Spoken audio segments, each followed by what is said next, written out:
Desde o primeiro momento em que falei sobre a escrita automática, algo extraordinário aconteceu. Era como se uma porta se abrisse sozinha, sem aviso. Todas as noites, sem exceção, eu acordava exatamente à 1 da manhã. E ali diante de mim, as palavras surgiam com uma clareza impressionante, como se fossem ordens que não podiam ser ignoradas. Não havia espaço para dúvidas ou questionamentos. Era uma força tão intensa que me dominava por completo. Não havia como resistir. Durante 11 dias seguidos, eu me levantava e escrevia sem parar, sem nem mesmo saber o que estava colocando no papel. E foi assim que nasceram páginas inteiras dos livros que você conhece hoje. A escrita automática não é um mero exercício criativo, é uma conexão profunda com algo maior. Você é o remédio. Você é mais poderoso do que qualquer curandeiro ou guia espiritual. Todo esse material foi escrito como se uma voz invisível ditasse cada palavra, revelando verdades que eu jamais teria descoberto sozinha. E aqui está a grande mentira que nos foi imposta, a ideia de que não temos controle sobre nosso próprio destino. Bem-vindos a Touchint Afterlife. Hoje temos o privilégio de receber Cheryl, uma mulher extraordinária, cuja história vai transformar sua percepção sobre o divino. É uma honra imensa tê-la aqui, compartilhando seu testemunho com todos nós. Cheryl cresceu em um lar católico, mas em um país de maioria muçulmana, onde a religião oficial era, na verdade, o dinheiro. Embora frequentasse a igreja todos os domingos e participasse das aulas de catecismo, nunca houve um verdadeiro diálogo sobre o Espírito Santo, sobre uma relação íntima com Deus ou sobre o sobrenatural. Mesmo assim, desde criança, ela sentia uma atração irresistível por Jesus. Lembra-se de chamá-lo de amigo em hindi, como se conversasse com um companheiro próximo. Usava uma pulseira com as iniciais OXF, o que Jesus faria, e junto com a irmã e os amigos vivia uma fé genuína e espontânea. Mas como acontece com muitos, à medida que crescia, as dúvidas começaram a surgir. As aulas de domingo ficaram para trás e as perguntas se multiplicaram. Em uma noite, enquanto rezava na cama de cima do beliche, sentiu alguém tocar seu ombro. Olhou ao redor, mas não havia ninguém. Tinha apenas 10 ou 12 anos e, embora tenha comentado com a mãe e a irmã, todos disseram que era coisa da sua imaginação. Mas ela sabia que não era. Na adolescência veio o momento que mudaria tudo. Durante uma palestra sobre a fuga dos judeus do Egito, quando o Mar Vermelho se abriu e depois se fechou sobre os egípcios, uma pergunta a perturbou profundamente: por que Deus mataria tantos cavalos? E mais ainda, porque mataria pessoas que ele mesmo havia criado. Escreveu sua dúvida em um papel e entregou ao padre, mas ele nunca respondeu. Entre tantos jovens, talvez não tenha tido tempo. Mas para Cheryl aquilo foi a gota d'água. Se a igreja não tinha respostas, ela precisava buscá-las sozinha. Sua paixão pelo divino nunca desapareceu, mas o mundo ao seu redor tinha outras prioridades. Naquele país, o verdadeiro Deus era o dinheiro e o sucesso se media pelo carro que você dirigia e pela conta bancária que possuía. Para subir na carreira, ela sabia que precisava de uma formação impecável. Fez graduação em negócios internacionais, um MBA em finanças e, não satisfeita, foi para Harvard. Não era uma pessoa religiosa, nem supersticiosa, e muito menos alguém que acreditava em algo sem provas concretas. Era uma aluna dedicada, sempre com anotações meticulosas, aquelas que os colegas copiavam para passar nas provas. E foi assim que, aos 20 e poucos anos, se tornou a mais jovem vice-presidente assistente de um grande banco. Era uma mulher bem-sucedida, independente e finalmente havia alcançado a tão sonhada liberdade financeira. Em 2017, decidiu se aposentar e viver de renda. Mas o sobrenatural já começava a se manifestar muito antes disso. Nos seus 20 anos, algo aparentemente inocente deu início a uma jornada que a levaria por caminhos inesperados. Muitas pessoas se perguntam como alguém tão racional, tão inserida no mundo corporativo, pode se abrir para o místico, para o inexplicável. Pois é justamente aí que a história de Cheryl começa a ficar ainda mais fascinante. E então, de repente, algo mudou. Não era mais apenas uma imagem projetada pela minha mente, era como se eu estivesse dentro dele. Eu podia sentir a pressão nos seus pulmões, o peso da febre queimando sua pele, até mesmo o gosto metálico do medo na sua garganta. E o mais assustador, eu não estava apenas vendo. Eu estava vivendo aquilo, como se por um instante nossas almas tivessem se fundido. Desliguei o telefone trêmula e olhei para minhas mãos. Elas pareciam as mesmas, mas algo nelas havia mudado. Não era mais apenas energia que eu canalizava, era como se um fio invisível tivesse sido puxado, conectando-me a algo ou alguém, e foi aí que a dúvida se instalou. Não há dúvida sobre o que eu tinha visto, mas sobre quem estava me mostrando aquilo. Naquela noite, sonhei, não um sonho comum daqueles que se dissipam ao acordar, mas algo tão vívido que parecia real. Eu estava em um lugar escuro, sem paredes, sem chão, apenas uma escuridão densa que se movia como fumaça. E então uma voz. Não uma voz que ecoava, mas uma que vibrava dentro de mim como se as palavras fossem feitas de eletricidade. Você tem um dom, disse, mas dom é apenas uma palavra. O que você tem é uma porta, e portas podem ser abertas ou arrombadas. Acordei suando, com o coração batendo tão forte que achei que fosse explodir. Minha mãe, ao meu lado, perguntou se eu estava bem. Eu não respondi. Como explicar que, pela primeira vez na vida, eu tinha medo do que eu era capaz de fazer? Nos dias seguintes, tentei ignorar. Voltei ao trabalho, mergulhei em planilhas, reuniões, metas e tudo para me distrair daquela sensação incômoda de que algo estava me observando. Mas o universo, ou o que quer que estivesse do outro lado, não parecia disposto a me deixar em paz. Em uma manhã, enquanto tomava café, meu celular vibrou com uma mensagem de um número desconhecido. Você sentiu o gosto do medo dele? Não foi? As palavras eram simples, mas o tom era de quem já sabia a resposta. Apaguei a mensagem na hora, mas no dia seguinte outra chegou. Eles vão te dizer que é intuição, que é conexão, mas você sabe a verdade, Cheryl. Você sabe que não é só isso. Foi nesse momento que entendi, não era apenas sobre curar, não era sobre ver o futuro ou ler pensamentos, era sobre controle. Alguém ou alguma coisa estava testando os limites do que eu podia fazer, e o pior, eu estava deixando, decidi parar, não por medo, mas por instinto. Se havia uma linha entre o dom e a armadilha, eu não queria cruzá-la. Mas o que eu não sabia é que às vezes a linha já está borrada antes mesmo de você perceber. E quando finalmente tentei recuar, descobri que não era mais eu quem decidia. Foi em uma sessão de Reiki meses depois que tudo desandou. Eu estava ensinando um grupo de iniciantes, explicando como canalizar a energia, quando de repente senti algo errado. Não era apenas a energia que fluía pelas minhas mãos, era como se algo estivesse puxando de volta, como se em vez de eu estar dando, algo estivesse tirando de mim. E então veio a visão. Não era mais uma imagem vaga como antes, era nítida, crua, como se eu estivesse assistindo a um filme em primeira pessoa. Eu vi um homem não, algo com forma de homem, de pé em um quarto escuro, observando uma mulher dormir. Ele não tinha rosto, apenas uma sombra onde deveria estar a face, mas eu sentia seu sorriso, e então ele se virou diretamente para mim. Você demorou, disse, mas finalmente chegou. Acordei gritando, literalmente. As pessoas ao meu redor se assustaram, perguntando o que tinha acontecido. Eu não conseguia explicar. Como dizer que pela primeira vez eu tinha visto o outro lado e que ele estava me esperando, uma experiência que me deixava ao mesmo tempo fascinada e inquieta. A caneta se movia sozinha entre meus dedos, como se outra mão a guiasse, traçando palavras que eu não reconhecia como minhas. No início eram apenas frases soltas, conselhos vagos sobre equilíbrio energético ou desbloqueio de caminhos, mas com o tempo as mensagens se tornaram mais específicas, mais urgentes. Você está sendo chamada, diziam, a um propósito maior para você. Eu não questionava, afinal, quem era eu para duvidar de algo que parecia tão divino? As palavras fluíam com uma eloquência que eu jamais teria, repletas de sabedoria que eu não possuía. Era como se uma voz antiga, sábia, sussurrasse diretamente para o papel através de mim. E o mais assustador, eu sentia a presença. Uma energia densa, quase palpável, pairando sobre meu ombro, observando cada letra que surgia. Às vezes, até mesmo meu corpo reagia, arrepios, calor súbito, uma pressão no peito como se algo estivesse se aproximando demais. Mas o que começou como uma curiosidade espiritual logo se transformou em uma armadilha. As mensagens passaram a exigir coisas. Você precisa se dedicar mais, abra mão do controle, confie plenamente. E eu obedecia, porque, afinal, quem era eu para resistir a uma sabedoria superior? Deixei de lado minhas dúvidas, minhas reservas, até mesmo meu senso crítico. Quando alguém me perguntava como eu sabia daquelas coisas, eu respondia com um sorriso misterioso, não sou eu, é algo maior. Até que um dia a caneta escreveu algo que me gelou até os ossos. Você já pertence a nós. Eu congelei. A frase não estava ali antes, eu tinha certeza, mas lá estava em letras trêmulas, como se a mão que escrevia tivesse hesitado antes de traçá-las. Meu coração disparou. Tentei me convencer de que era minha imaginação, de que eu estava exausta, de que era apenas um mal-entendido. Mas então a caneta se moveu de novo, sozinha, e completou, e nós não vamos embora. Foi nesse momento que algo dentro de mim quebrou. Não era medo, era um pânico profundo, visceral, como se eu tivesse acabado de perceber que estava afogando e não havia ninguém para me puxar de volta. Arranquei o papel da mesa, amassei-o com força, como se isso pudesse apagar as palavras. Mas elas já estavam gravadas na minha mente, ecoando como um aviso que eu tinha ignorado por tempo demais.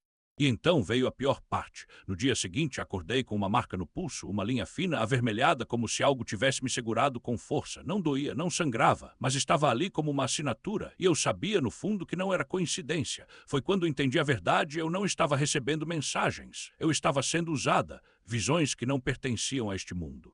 E eu, ingênuo, acreditei que estava finalmente tocando o divino. A primeira coisa que vi foi um túnel de luz. Não aquela luz suave e acolhedora que as pessoas descrevem em experiências de quase morte, mas algo mais intenso, quase sufocante, como se a luz não fosse feita para olhos humanos. E então veio a voz.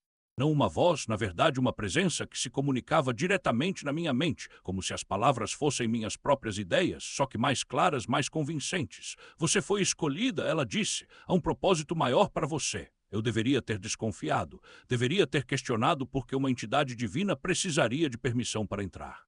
Porque não simplesmente se revelava, sem jogos, sem truques, mas eu estava tão faminta por respostas, por significado, que ignorei os sinais, e os sinais estavam por toda parte. As visões começaram a se distorcer, figuras que pareciam anjos se transformavam em sombras com olhos vazios. A luz se tornava escuridão em um piscar de olhos.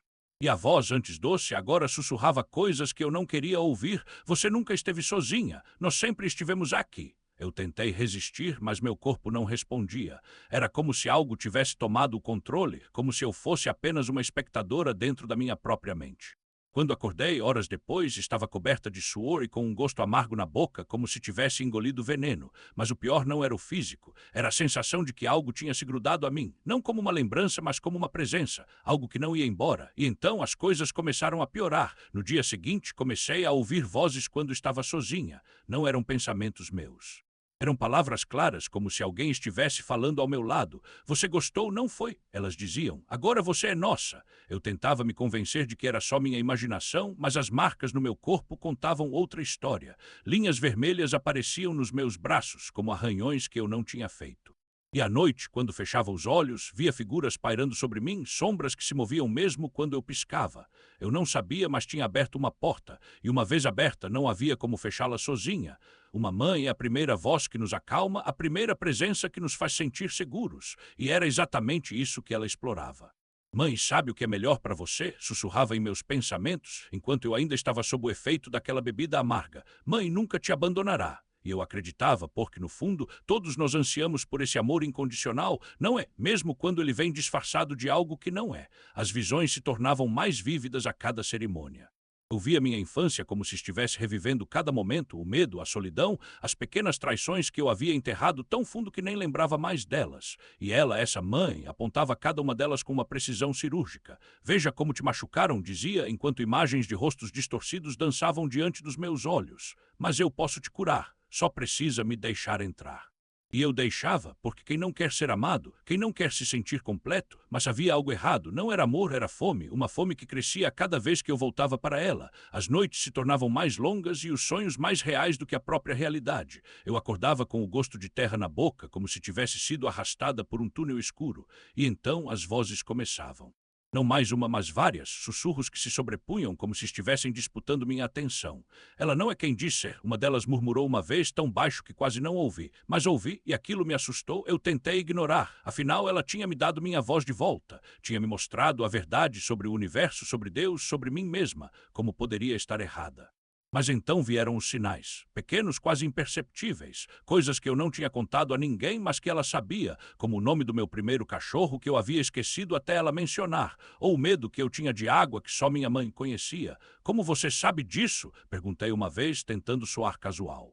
Porque eu estou em você, ela respondeu com uma suavidade que me fez estremecer, e você está em mim. Foi quando percebi que não era uma troca, era uma invasão, e quanto mais eu me entregava, mais ela tomava. As marcas nos meus braços se multiplicavam, como se algo estivesse tentando sair de dentro de mim, e as noites eram as piores. Eu fechava os olhos e via olhos, centenas deles me observando do escuro. Não eram humanos, eram mais antigos, mais famintos, e todos pertenciam a ela. Mas o pior ainda estava por vir, porque uma noite, depois de uma cerimônia particularmente intensa, acordei com uma certeza terrível. Eu não estava mais sozinha na minha própria mente. Havia algo ali comigo, algo que respirava quando eu respirava, que pensava quando eu pensava, e que aos poucos começava a falar por mim. Religião era uma prisão, uma corrente que sufocava a alma em vez de libertá-la, e eu tinha motivos para acreditar nisso, afinal tinha visto igrejas cheias de hipocrisia, líderes que pregavam amor enquanto escondiam escândalos, fiéis que repetiam dogmas sem nunca questionar. Mas minha mãe, com aquela teimosia silenciosa que só as mães têm, não desistiu. Ela me mostrou vídeos de pessoas que, como eu, haviam mergulhado fundo no esoterismo, na canalização, nas cerimônias de plantas sagradas e que, de repente, tinham visto a mesma serpente, a mesma pantera, a mesma voz sussurrando promessas no escuro. No começo eu ri. Mãe, você está ouvindo esses fanáticos? Eles têm medo de tudo que não entendem. Mas algo nela havia mudado. Não era mais a mulher que anos antes me acompanhava em retiros de yoga, que acendia incensos e falava sobre energias. Agora ela olhava para mim com uma urgência que eu não reconhecia. Shao, eu vi coisas nesses vídeos que me lembram exatamente do que você descreveu. As mesmas visões, as mesmas mentiras embrulhadas em amor. E então, como se soubesse que eu precisava de provas, ela me mostrou um trecho de um testemunho, uma mulher de olhos arregalados, contando como sua guia espiritual havia se revelado como um demônio disfarçado de luz, como as mensagens de cura eram, na verdade, correntes que a puxavam para o abismo, como no fim ela havia gritado o nome de Jesus e algo se quebrou. Eu senti um calafrio. Não por medo, mas por reconhecimento, porque eu sabia que aquela mulher não estava mentindo. Eu sabia que o que ela descrevia era real, mas a minha mente se rebelou. Isso é manipulação, eu disse. Eles estão usando o medo para te controlar, mãe. É exatamente o que a religião sempre fez. E no fundo eu acreditava nisso. Porque se eu admitisse que ela estava certa, teria que admitir que eu estava errada, e que durante anos eu não havia sido uma buscadora da verdade, eu havia sido uma presa. Mas a serpente não me deixou esquecer. Naquela mesma noite, enquanto eu tentava dormir, senti algo se enrolar em meu tornozelo. Não era físico, era como um fio de energia frio e vivo subindo pela minha perna. Eu tentei me livrar, mas quanto mais eu resistia, mais apertado ficava. Até que uma voz, suave como mel envenenado, sussurrou em meu ouvido: "Você não precisa dela, Shao. Ela não entende. Ninguém entende como eu entendo." E então, como se fosse a coisa mais natural do mundo, eu respondi: "Eu sei." Porque naquele momento eu sabia que minha mãe estava certa.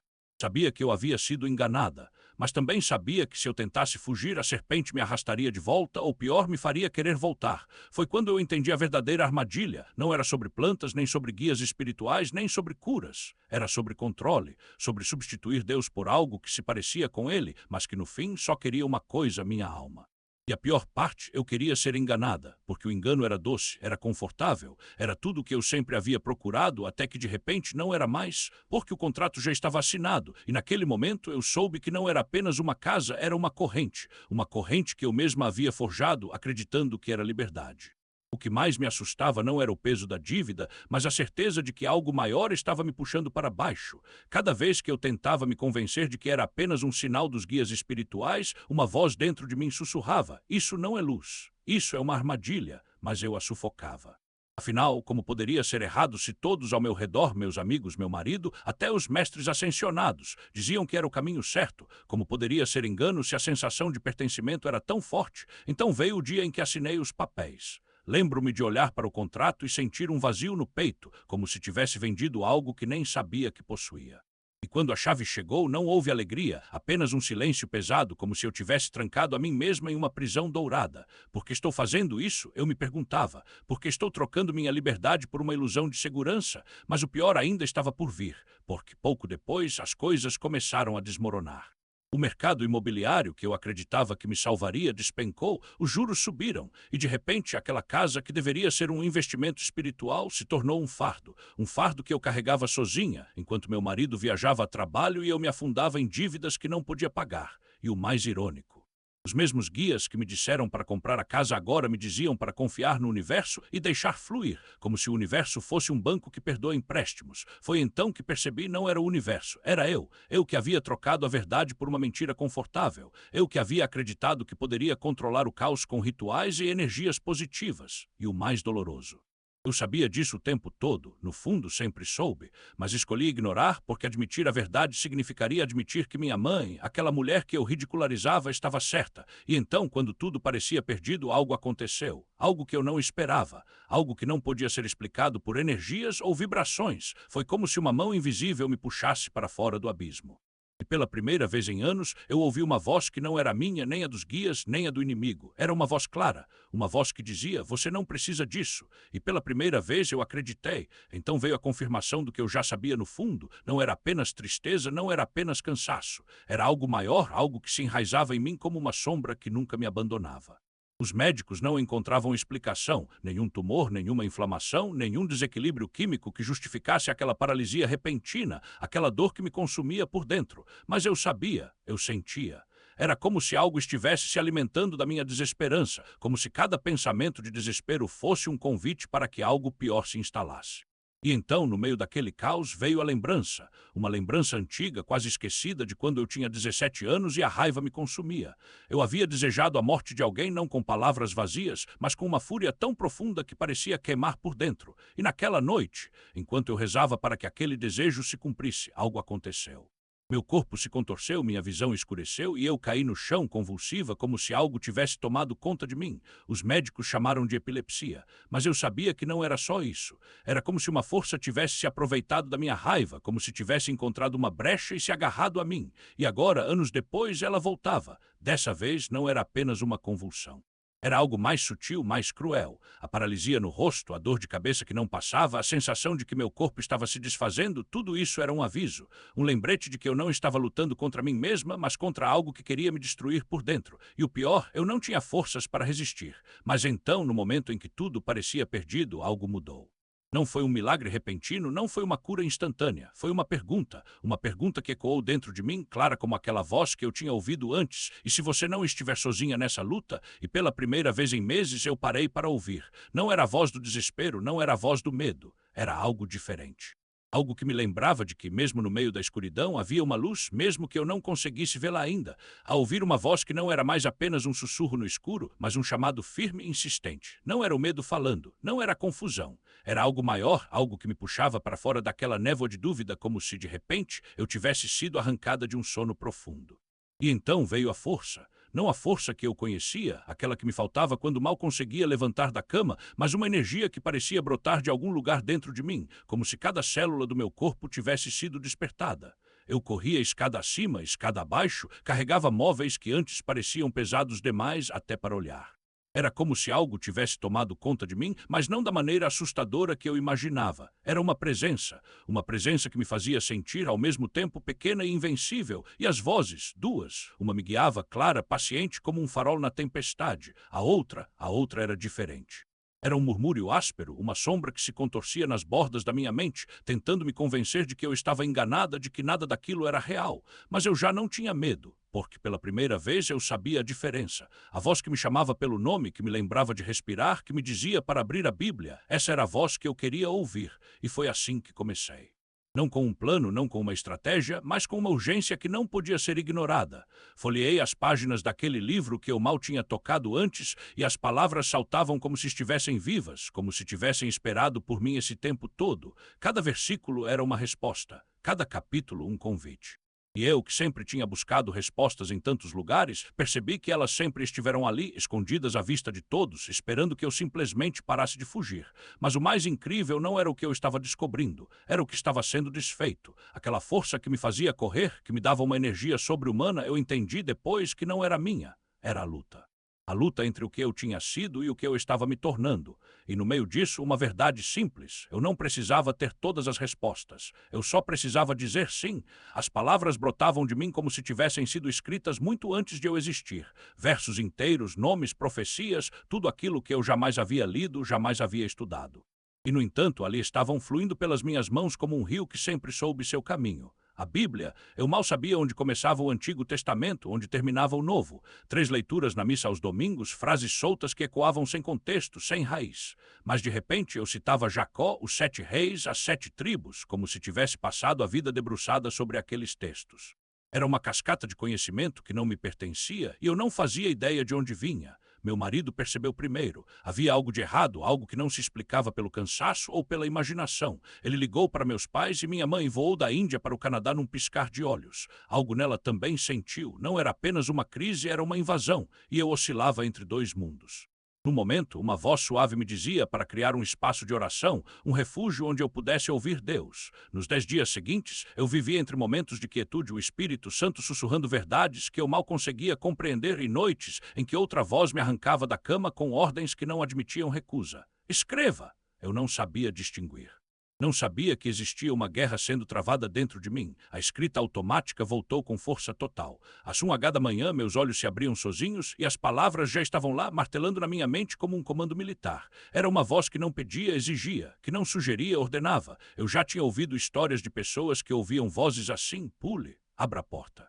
E obedeciam sem questionar. Era esse tipo de autoridade. Então eu escrevia, das 1h às 5h, sem parar, sem entender, sem escolha. As páginas se acumulavam e cada uma delas trazia um título, instruções, profecias, revelações, e as revelações eram grandiosas. Uma grande retirada de conversão dos crentes é necessária, dizia o texto. Cheryl, você levará multidões ao Peru, ao mesmo centro de retiro que frequentou. Centenas de pessoas precisam tomar ayahuasca. Você é o remédio. Você é mais poderosa que qualquer chama. E não parava por aí. O livro inteiro era um manual de como eu deveria agir, como deveria me portar, como deveria governar. Você liderará um movimento de despertar. Seu filho é a segunda vinda de Jesus.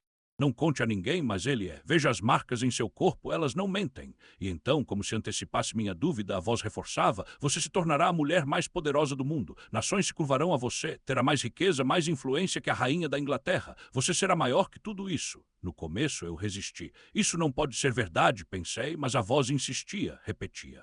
Repetia até que as palavras começassem a se grudar na minha mente como cera derretida. No 11º dia eu já acreditava. Comprei uma coroa na Amazon, uma coroa de verdade, dourada, pesada, e a usei no aeroporto, enquanto minha mãe me levava de volta para a Índia em busca de ajuda. Um homem me perguntou: você é uma rainha ou algo assim? E eu respondi, sem hesitar: da terra. Ele riu. Eu não, a voz não parava. Você quer se tornar Deus? Ela perguntou um dia, meu instinto foi dizer não. Não diga não, ela repreendeu. É blasfêmia. Você não vê? A maior mentira já contada é que você não pode se tornar Deus. E então, como se selasse um pacto, ela declarou: eu sou o anticristo. Não o anticristo genérico, o anticristo com letras maiúsculas como se fosse um título.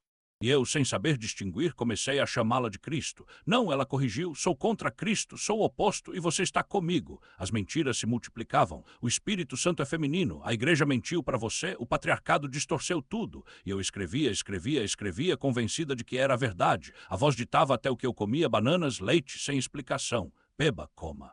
Não questione, e eu obedecia, porque não havia espaço para dúvida, mas havia brechas. Nos momentos de silêncio, quando eu me refugiava no cantinho de oração que o Espírito Santo me havia instruído a criar, algo diferente acontecia. Ali na quietude eu ouvia outra voz suave, firme e negociável. Não há outro caminho para Deus senão por Jesus, ela dizia, e eu lutava. E os muçulmanos?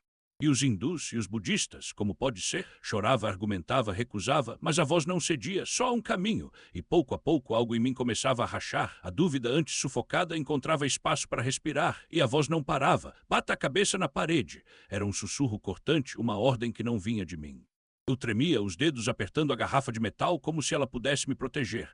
Bata, bata até quebrar. E então, como se o próprio ar ao meu redor se transformasse em algo viscoso e sufocante, eu senti não era apenas medo, era uma presença.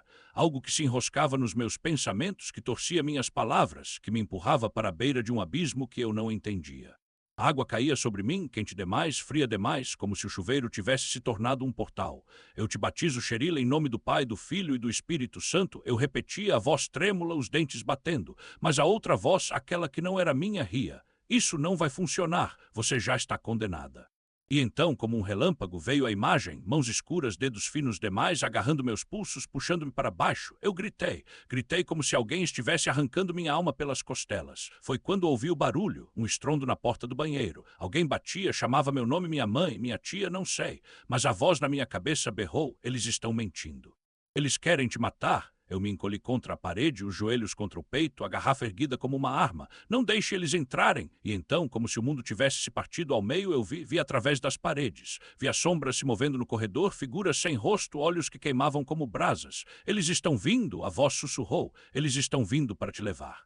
Eu não sabia mais o que era real. O chão parecia se dissolver sob meus pés. A água do chuveiro agora queimava como ácido. E então, de repente, como se uma chave tivesse girado na fechadura do meu peito, algo dentro de mim quebrou. Não foi um grito. Foi um som que nunca tinha saído de mim antes, algo entre um uivo e um lamento, como se todas as minhas dúvidas, todos os meus medos, todas as vozes que me diziam que eu estava louca finalmente tivessem encontrado uma saída. E nesse momento, no meio do caos, eu ouvi. Não era a voz do demônio, não era a minha própria voz, desesperada e perdida. Era ele.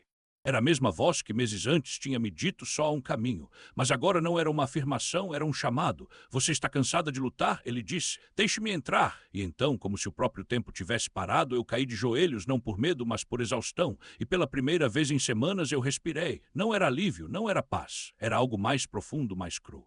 Era a sensação de que, mesmo no meio daquela tempestade, eu não estava sozinha, e que por mais que o inimigo gritasse, por mais que as sombras se contorcessem, havia alguém maior, alguém que já tinha vencido. Pensamentos, mas ali naquele avião não havia dúvida. Era real. Cada palavra, cada imagem, cada sensação, tudo vinha de um lugar além de mim.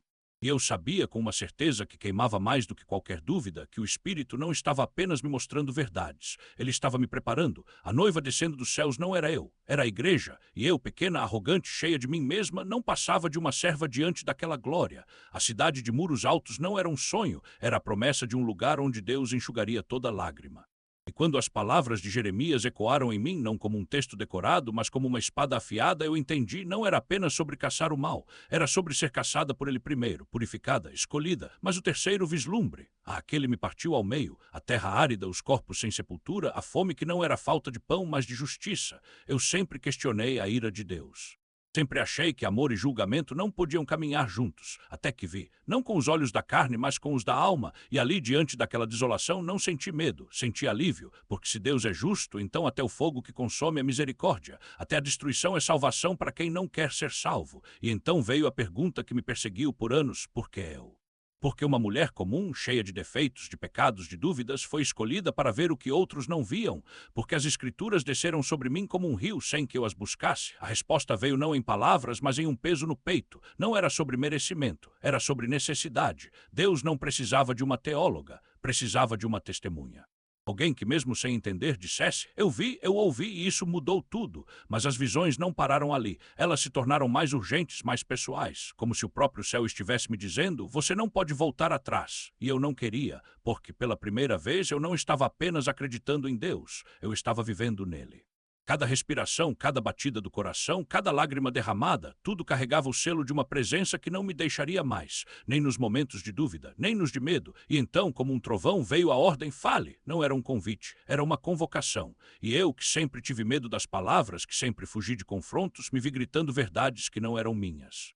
Verdades que queimavam na garganta, verdades que não podiam ser contidas, porque quando o Espírito fala não há espaço para hesitação, só a obediência ou rebeldia, e eu escolhi obedecer, mesmo quando não entendia, mesmo quando doía, mesmo quando o mundo ao meu redor olhava e não via nada além de loucura, porque no fim não importava o que eles pensavam, importava o que ele sabia.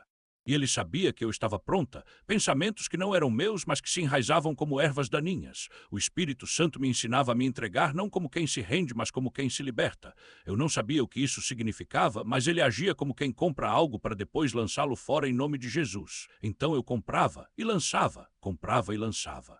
Até que o Espírito sussurrou: você pode comprar e lançar todos esses pensamentos. Eles não pertencem a você. Era o inimigo em guerra. Ele não queria que eu fosse à Índia, porque sabia que ali eu seria libertada. E fez de tudo para me deter. Encheu minha mente de absurdos, me fez escrever páginas e páginas de blasfêmias, me disse que eu era Deus, que era a mãe da segunda vinda, que carregava o destino do mundo em minhas mãos. Qualquer mentira para me prender ali naquele lugar de confusão. Mas o Espírito Santo não deixou. Ele me mostrou que eu estava suando não por fraqueza, mas por batalha. Eu não sabia o nome daquilo, guerra espiritual, mas estava aprendendo na prática. E quando o cansaço quase me venceu, ele disse: você não pode fazer isso, eu farei. Então veio o desejo, um desejo estranho, avassalador, como se algo dentro de mim quisesse ser expulso. Agora sei que é parte do processo o demônio querendo se alimentar do medo, da resistência.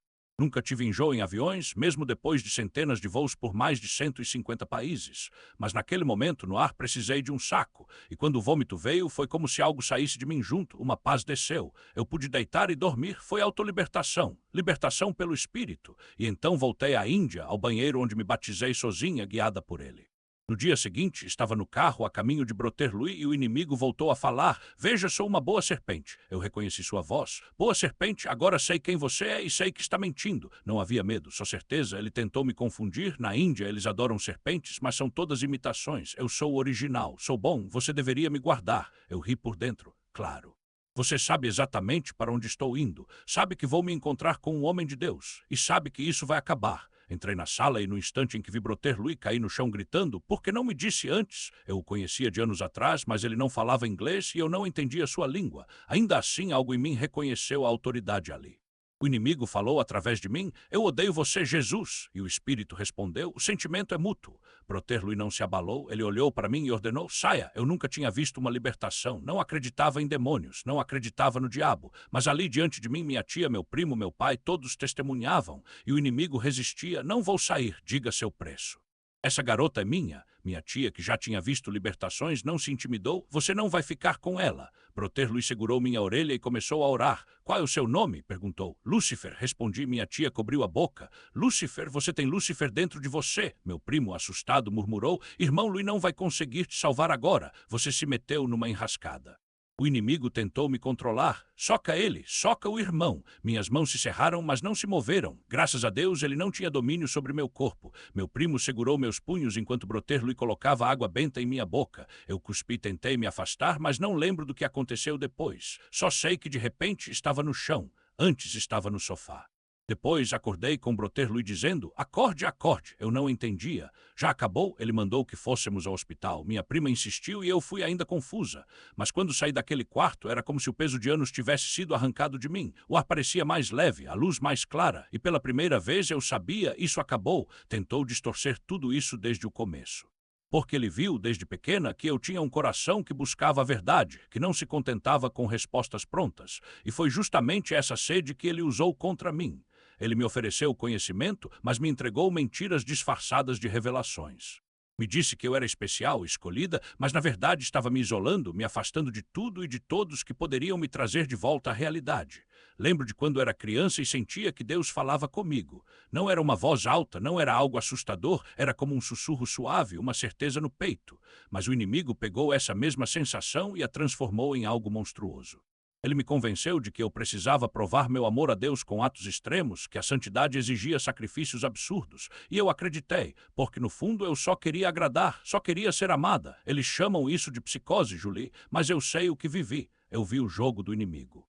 Vi como ele se aproveita da nossa vulnerabilidade, como ele torce nossas melhores qualidades, nossa fé e nossa sede de justiça, nosso amor por Deus e as usa para nos destruir. Ele não aparece com chifres e tridente. Ele aparece como um anjo de luz, como uma voz que parece divina, como uma missão que só você pode cumprir. E quando você cai na armadilha, ele ri. Porque sabe que os médicos vão te rotular, os remédios vão te silenciar e ninguém vai acreditar em você. Mas Deus não me abandonou. Mesmo quando eu estava no fundo do poço, Ele estava lá. Mesmo quando eu não conseguia distinguir sua voz da do inimigo, Ele não desistiu de mim. E foi por isso que, depois de tudo, eu saí mais forte. Não mais confusa, não mais perdida, mas com uma clareza que só quem já esteve nas trevas e voltou pode ter. Hoje, quando olho para trás, vejo que cada provação foi um treinamento. Cada momento de dor foi uma lição, porque agora eu sei reconhecer os sinais. Sei quando uma voz é de Deus e quando é uma armadilha. Sei que o inimigo odeia quem busca a verdade e por isso ele tenta nos convencer de que somos loucos, de que estamos exagerando, de que ninguém vai nos entender. Mas a verdade é que ele tem medo. Medo de quem não se deixa enganar. Medo de quem, mesmo depois de tudo, ainda escolhe acreditar. E é por isso que eu não posso ficar calada. Porque se eu não contar o que vivi, se eu não alertar as pessoas, quantas outras vão cair na mesma armadilha? Quantas vão passar anos em hospitais psiquiátricos, tomando remédios que não precisam, sendo tratadas como doentes quando, na verdade, só precisam de libertação? Quantas vão acreditar que estão sozinhas, quando Deus está ali, esperando que elas olhem para Ele? A minha mãe foi a única que entendeu. Ela viu que não era questão de mais remédios, mais diagnósticos, mais rótulos. Era questão de fé, de oração, de quebrar as correntes que o inimigo tinha colocado em mim. E quando ela me tirou daquele ciclo, quando me levou para um lugar onde eu pudesse ser ouvida, onde minha experiência fosse respeitada, foi como se uma porta se abrisse. Não uma porta para o passado, mas para o futuro. Porque agora eu sei, a batalha não é contra a carne nem contra o sangue, é espiritual. E as armas que temos, oração, jejum, a palavra de Deus, são mais poderosas do que qualquer medicamento, qualquer diagnóstico, qualquer corrente. O inimigo quer que a gente acredite que estamos sozinhos, que somos fracos, que não temos saída. Mas a verdade é que Jesus já venceu, e Ele nos deu autoridade para vencer também. Então, Julie, quando você me pergunta como eu tive coragem de seguir em frente, eu te digo, não foi coragem, foi fé. Foi saber que mesmo nos momentos mais escuros, Deus estava comigo, e que se Ele me tirou daquele lugar, Ele tinha um propósito maior do que eu podia imaginar. E esse propósito é contar a minha história, é alertar quem precisa ouvir, é dizer para quem está perdido: você não está sozinho, você não é louco, você está em uma batalha, mas a vitória já é sua, porque no final não importa quantas vezes o inimigo tentou me derrubar, o que importa é que eu me levantei, e que com a ajuda de Deus eu vou continuar me levantando. Porque essa é a minha missão agora. E eu não vou parar até que cada pessoa que passou pelo que eu passei saiba a esperança, a cura, a libertação. E ela começa quando você decide acreditar. Eles tentaram te silenciar justamente por causa desses dons. Mas eu amo como mesmo no hospital, Deus usou esse seu dom de investigação para expor o inimigo, para revelar o que realmente estava acontecendo. É por isso que agora você enxerga através das lentes do Espírito Santo. Tudo é espiritual. Somos seres espirituais e essa realidade é mais concreta do que o físico. O inimigo passou a vida inteira tentando sufocar isso em você, mas agora você é um caçador da verdade. Lembra das 3 visões no avião? Foi impressionante. Cada passo que Deus te levou foi perfeito, como uma narrativa escrita com propósito. Sua história é um testemunho lindo e eu agradeço por você ter compartilhado hoje. Agora você tem um canal. Como gostaria de encerrar essa parte da sua jornada? O que aconteceu depois do hospital? Como Deus está agindo em você agora? Depois que voltei, precisei de 6 meses para recuperar minha mente. Digo isso porque a experiência me devastou mentalmente, fisicamente. Quando retornei, não conseguia entender o mundo físico. Tudo era excessivo, como se meus sentidos estivessem em curto-circuito. Na Índia, o barulho dos carros, as buzinas me deixavam em pânico. Sentia uma onda de calor descendo pelos braços e o médico disse que era ansiedade, algo como um ataque de pânico. Me receitaram remédios para me ajudar a suportar o mundo. Esqueci como escrever. Pensava que estava formando letras, mas no papel só saía um risco. Não conseguia usar uma tesoura. Júlia, quando olho para trás, nem acredito no quanto estava quebrado e no quanto Deus me restaurou. É um milagre. Não conseguia pensar por mais de 1 hora sem sentir que meu cérebro esquentava. Precisava dormir. Dormia 10 horas por dia. Foram 6 meses de reabilitação, reaprendendo a viver. Mas enquanto isso, algo maior acontecia. Eu estava processando tudo o que tinha visto. Jesus é real, o Espírito Santo é real, e ele me disse para orar todos os dias. Então eu orava, passava 15 minutos em silêncio, repetindo as Escrituras. O Espírito me mandou ler a Bíblia inteira, já completei 62% e estou medindo porque sou um nerd assim. Depois de 1 ano comecei a pesquisar, foi assim que encontrei seu canal. Digitei no Google, isso é real, isso está acontecendo com outras pessoas. Minha mãe me disse que existiam vídeos sobre o assunto e então assisti do Novo Era para Jesus. Foi um círculo completo e lá estava você.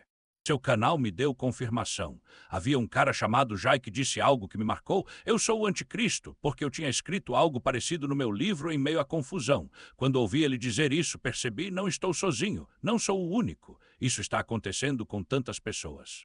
Assim que aprendi a verdade, a primeira coisa que o Espírito Santo me mandou fazer foi falar com um amigo muito querido, nascido em uma família muçulmana. Por minha influência, ele tinha entrado em práticas ocultas. O Espírito me disse, fale a verdade para ele. Eu estava apavorado. 18 meses depois da minha experiência, foi a primeira vez que testemunhei de Jesus. Imagina só, fui criado em um mundo onde Jesus era apenas mais uma religião, como o islamismo, o hinduísmo, o budismo. Você escolhe uma. Era a minha realidade, a realidade de todos que eu conhecia. Não tinha um único amigo cristão. Talvez 10% fossem católicos, 20% hindus, 20% muçulmanos. O resto, religiões diversas ou nenhuma. Descobrir essa verdade foi como estar em um planeta diferente. E então o Espírito Santo me disse, comece a falar, comece pelos que você levou para o caminho errado. Fui até meu amigo. Hoje, graças a Deus, ele crê em Jesus. Começou a frequentar uma igreja verdadeira, a ler a Bíblia, a crer de verdade. Antes ele dizia, religião é bobagem, vou só atrás de dinheiro. Agora ele está lá buscando a Deus. E eu comecei a testemunhar para outros. O Espírito Santo me guiou a formar um pequeno grupo, a falar com pessoas que eu mesmo tinha ensinado práticas espirituais enganosas. Ele me direcionava, fale com essa pessoa, fale com aquela, e eu obedecia. Um dos primeiros foi um hindu do meu grupo. Pensei em hindu porque eu falaria com ele, mas o Espírito insistiu, confiei. 7 meses depois, no dia 23 de março, ele me mandou uma mensagem. Aceito Jesus como meu Senhor e Salvador, o único Deus para mim. Foi um dos melhores dias da minha vida. Ore com ele, levei o arrependimento, ensinei sobre o pecado, mostrei o caminho de Jesus. Agora ele quer conhecer mais. Ele crê e eu vejo os dons do Espírito Santo nele. Não consigo explicar, ele está mudando suas playlists, deletando músicas antigas, transformando tudo. Não precisei dizer nada. É o Espírito Santo agindo. E então, Julie, o Espírito me disse, crie um canal no YouTube, ensine o que você sabe. Entreviste pessoas que nunca tiveram contato com Jesus e muçulmanos, hindus, pessoas que você ama. Porque meu coração se parte ao pensar que eles estão tão enganados quanto eu estava no Novo Era. Eles acreditam no que acreditam e acham que é bom. Mas Deus me disse, é assim que vou te usar, porque você os ama. Se não os amasse, não poderia te usar. Mas você os ama tanto que dói. E essa é a minha missão agora. Trazer muçulmanos, hindus, pessoas do Novo Era, aqueles que finalmente enxergam a verdade.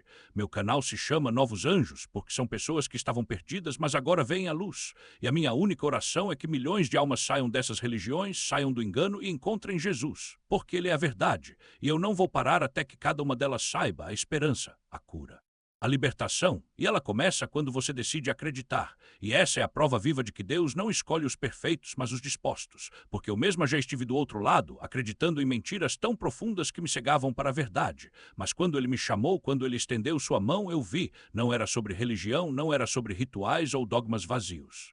Era sobre um amor tão real que quebra correntes, que transforma vidas, que ressuscita o que estava morto. E é isso que eu quero que você entenda hoje. Não importa se você é do Novo Era, se busca respostas em cristais ou em meditações vazias. Não importa se você é muçulmano, se foi criado acreditando que Jesus foi apenas um profeta. Não importa se você é hindu, se acha que a salvação vem de boas obras ou de reencarnações. Deus não está limitado pelas suas crenças. Ele está esperando por você. Ele está chamando seu nome. E tudo o que ele precisa é da sua permissão. Porque eu já vi muçulmanos deixarem o Islã, mesmo sabendo que poderiam perder tudo, família, amigos, até a própria vida. Eu já vi satanistas abandonarem o ocultismo, mesmo quando isso significava enfrentar o medo e a perseguição. E sabe o que eles encontraram? Paz, liberdade, uma alegria que não se compara a nada neste mundo. Porque quando você encontra Jesus, você não encontra apenas uma religião, você encontra uma pessoa. Um Deus que te conhece pelo nome, que te ama apesar das suas falhas, que morreu para te dar vida. E se você está duvidando, se está pensando, como eu posso ter certeza? Eu te digo, não é sobre lógica, não é sobre argumentos. É sobre experimentar, é sobre pedir, é sobre dizer com o coração aberto, Jesus, se você é real, me mostre. Se você me ama, me prove, porque Ele vai responder. Ele sempre responde. Pode ser através de um sonho, de uma palavra no momento certo, de uma paz que você nunca sentiu antes. Mas Ele vai se revelar. E quando isso acontecer, quando você sentir o toque dele, não haverá mais dúvidas, não haverá mais medo, porque você saberá no fundo da sua alma que Ele é real, que Ele é Deus, que Ele é o único caminho. E que não importa o que você tenha feito, não importa o quão longe você tenha ido, Ele está de braços abertos, esperando por você. Então hoje, agora mesmo, eu te desafio, experimente. Peça, diga, Jesus, eu quero te conhecer. Se você é real, me mostre. E prepare-se, porque Ele vai mudar a sua vida. Ele vai te libertar. Ele vai te dar um propósito que você nunca imaginou. E você nunca mais será o mesmo, porque eu já estive onde você está, eu já duvidei, eu já lutei. Mas quando Ele me encontrou, tudo mudou e hoje eu vivo para contar essa história, para te dizer, você não está sozinho, você não está perdido, a esperança, a cura, há um Deus que te ama mais do que você pode imaginar e Ele está esperando por você.